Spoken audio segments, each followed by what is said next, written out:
ಕರೆ ನಮಸ್ಕಾರ. ನಮ್ಮ ಹಳ್ಳಿ ಸುದ್ದಿ ಯೂಟ್ಯೂಬ್ ಚಾನಲ್ಗೆ ಸ್ವಾಗತ.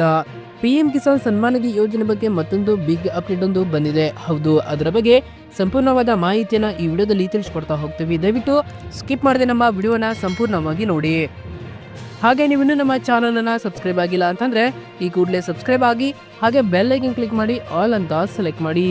ಪ್ರಧಾನಮಂತ್ರಿ ಪಿಎಂ ಕಿಸಾನ್ ಸನ್ಮಾನ್ ನಿಧಿ ಯೋಜನೆಯ 20ನೇ ಕಂತು ಯಾವಾಗ ಜಮಾ ಆಗುತ್ತೆ? ಈ ರೈತರಿಗೆ ಹಣ ಸಿಗುವುದಿಲ್ಲ. ಹೌದು, ನಿಮ್ಮ ಹೆಸರನ್ನ ಈ ರೀತಿ ಪರಿಶೀಲಿಸಿಕೊಳ್ಳಿ. ಪ್ರಧಾನಮಂತ್ರಿ ನರೇಂದ್ರ ಮೋದಿ ಅವರು ಫೆಬ್ರವರಿ 24, 2025ರಂದು ಕಿಸಾನ್ ಸನ್ಮಾನ್ ನಿಧಿ ಯೋಜನೆಯ 19ನೇ ಕಂತನ್ನ ವರ್ಗಾಯಿಸಿದರು.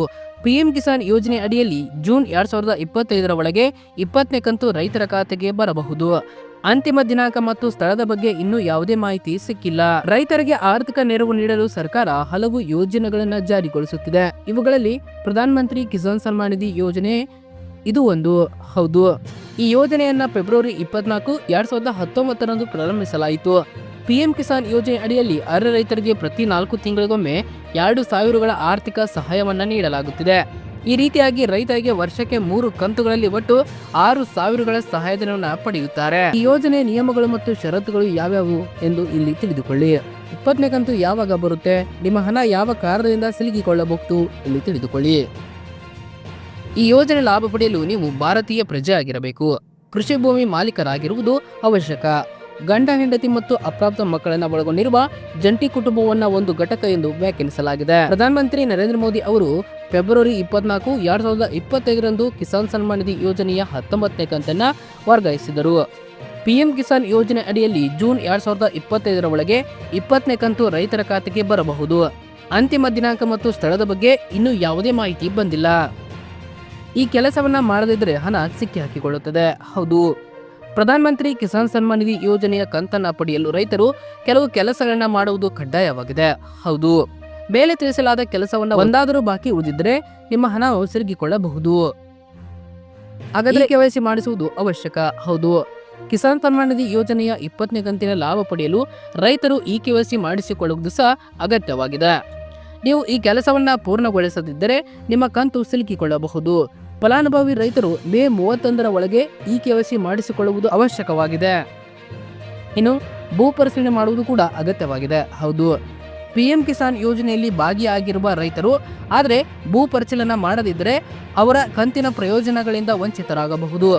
ಆದ್ದರಿಂದ ಈ ಕೆಲಸವನ್ನ ಮಾಡದ ರೈತರು ಸಾಧ್ಯವಾದಷ್ಟು ಬೇಗ ಅದನ್ನ ಪೂರ್ಣಗೊಳಿಸಬೇಕು. ಮೊಬೈಲ್ ಮತ್ತು ಬ್ಯಾಂಕ್ ಖಾತೆಗಳಿಗೆ ಆಧಾರ್ ಲಿಂಕ್ ಮಾಡದ ರೈತರಿಗೆ ಈ ಕಂತು ಸಿಗುವುದಿಲ್ಲ.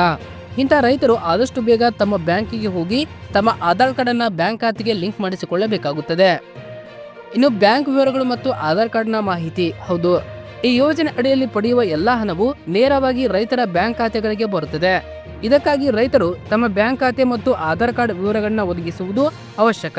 ಈ ಮಾಹಿತಿಯನ್ನ ಕೊಟ್ಟಿಲ್ಲ ಅಂದ್ರೆ ತಕ್ಷಣ ಅದನ್ನ ಪರಿಶೀಲಿಸಿ, ಇಲ್ಲದಿದ್ದರೆ ನಿಮಗೆ 2,000 ರೂಪಾಯಿ ಹಣ ಸಿಗುವುದಿಲ್ಲ.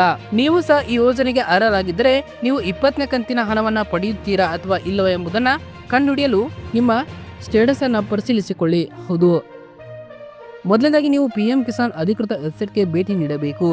ನಂತರ ಅಲ್ಲಿ ನೀವು ಫಲಾನುಭವಿಗಳ ಪಟ್ಟಿ ಮೇಲೆ ಆಯ್ಕೆ ಮೇಲೆ ಕ್ಲಿಕ್ ಮಾಡಬೇಕು. ನಂತರ ನಿಮ್ಮ ರಾಜ್ಯ, ನಿಮ್ಮ ಜಿಲ್ಲೆ, ನಿಮ್ಮ ತಾಲೂಕು, ನಿಮ್ಮ ಉಪಜಿಲ್ಲೆ, ನಿಮ್ಮ ಬ್ಲಾಕ್ ಮತ್ತು ಗ್ರಾಮವನ್ನು ಆಯ್ಕೆ ಮಾಡಿಕೊಳ್ಳಬೇಕು. ಇದರ ನಂತರ ವರದಿ ಪಡೆಯಿರಿ ಬಟನ್ ಮೇಲೆ ಕ್ಲಿಕ್ ಮಾಡಿಕೊಳ್ಳಬೇಕು. ನಂತರ ಅಲ್ಲಿ ಹೊಸ ಪಟ್ಟಿ ತೆರೆದುಕೊಳ್ಳುತ್ತದೆ. ಆ ಪಟ್ಟಿಯಲ್ಲಿ ನಿಮ್ಮ ಹೆಸರು ಇದ್ರೆ ಮಾತ್ರ ನಿಮಗೆ ಪಿಎಂ ಕಿಸಾನ್ ಸನ್ಮಾನ್ ನಿಧಿ ಯೋಜನೆಯ ಹಣ ಜಮಾ ಆಗುತ್ತದೆ. ಇನ್ನು ಪಿಎಂ ಕಿಸಾನ್ ಸನ್ಮಾನ್ ನಿಧಿಯಿಂದ ರೈತರು ಏನು ಮಾಡಬಹುದು? ಹೌದು, ಸನ್ಮಾನ್ ನಿಧಿ ಸಹಾಯದಿಂದ ರೈತರು ಉತ್ತಮ ಗುಣಮಟ್ಟದ ಬೀಜಗಳು, ರಸಗೊಬ್ಬರಗಳು ಮತ್ತು ಇತರ ಕೃಷಿ ಸಂಪನ್ಮೂಲಗಳನ್ನು ಖರೀದಿಸಬಹುದು ಮತ್ತು ತಮ್ಮ ಮನೆಯ ಖರ್ಚುಗಳನ್ನು ಪೂರೈಸಬಹುದು. ಸಣ್ಣ ಮತ್ತು ಅತಿ ಸಣ್ಣ ರೈತರು ತಮ್ಮ ಆರ್ಥಿಕ ಅಗತ್ಯಗಳನ್ನು ಪೂರೈಸಿಕೊಳ್ಳಬಹುದು. ಇಲ್ಲಿವರೆಗೆ ಎಷ್ಟು ಮೊತ್ತವನ್ನು ವರ್ಗಾಯಿಸಲಾಗಿದೆ? ಹೌದು, ಪ್ರಧಾನಮಂತ್ರಿ ಕಿಸಾನ್ ಸನ್ಮಾನ್ ನಿಧಿ ಯೋಜನೆಯಡಿ ಸರ್ಕಾರ ಇದುವರೆಗೆ ಒಟ್ಟು 3.68 ಲಕ್ಷ ಕೋಟಿ ರುಗಳನ್ನು ರೈತರ ಖಾತೆಗಳಿಗೆ ವರ್ಗಾಯಿಸಲಾಗಿದೆ. ಈ ಬಾರಿ ನೇರ ಲಾಭ ವರ್ಗಾವಣೆ ಮೂಲಕ 9.8 ಕೋಟಿ ರೈತರಿಗೆ 22,000 ಕೋಟಿ ರುಗಳನ್ನು ನೀಡಲಾಗಿದೆ. ಇದರಲ್ಲಿ 2.41 ಕೋಟಿ ಮಹಿಳಾ ರೈತರು ಕೂಡ ಸೇರಿದ್ದಾರೆ.